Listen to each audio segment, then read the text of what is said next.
I'm Richard Clarke.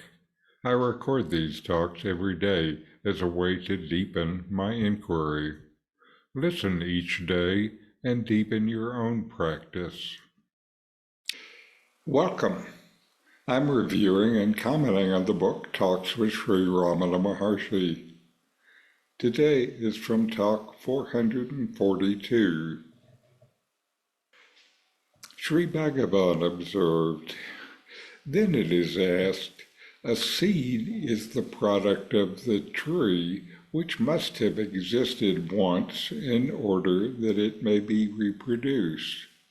So the world also must have been there some time." The answer is no. There must have been several incarnations to gather the impressions which are now remanifested in the present form. I must have existed before as I do now.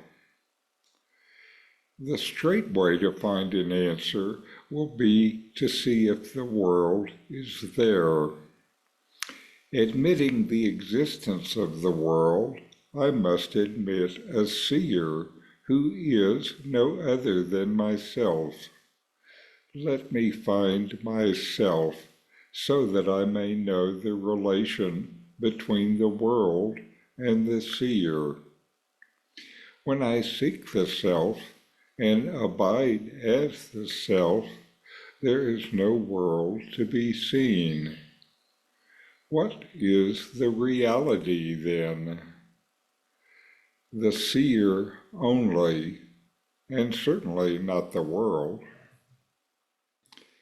In this talk, Sri Ramana observed that questioners raise the point that a seed comes from a tree, implying that the tree must have existed to produce the seed. By extension, the questioner suggests the world must have existed in some seed form before. Ramana challenges this assumption. He suggests that to understand the world's existence, one should first consider their own existence across various incarnations. The impressions and experiences from these past lives remanifest in the present form. This implies continuity of the self through several lifetimes, accumulating experiences and impressions.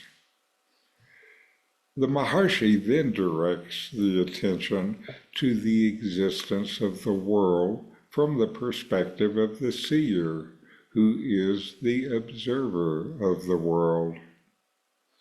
He advises that the key to understanding the world is to look into the seer, the one who perceives the world. When you look, you find the self, which is the true seer. By seeking the self and abiding as the self, you realize that the world as perceived does not hold ultimate reality. Instead, the reality lies in the seer, the self.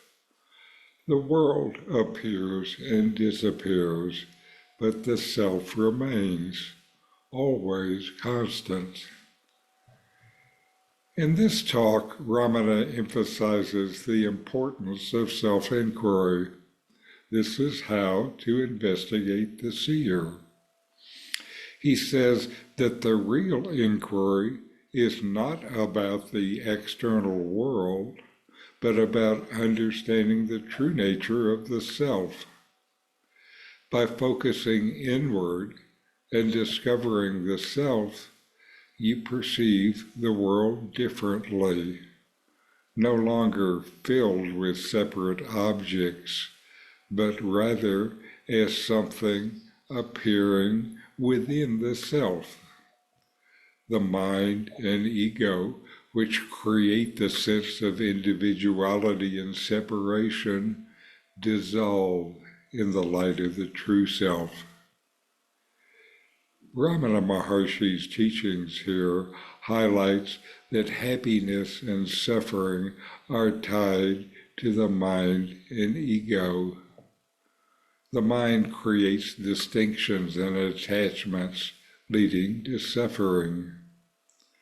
When you identify with the ego, you experience the fluctuations of happiness and suffering. However, by seeking the self, which is beyond the mind and ego, you transcend these dualities. The talk underscores the essence of self-inquiry, to realize the true self, which alone is real. The existence of the world and the experiences within it are secondary to the discovery of the self.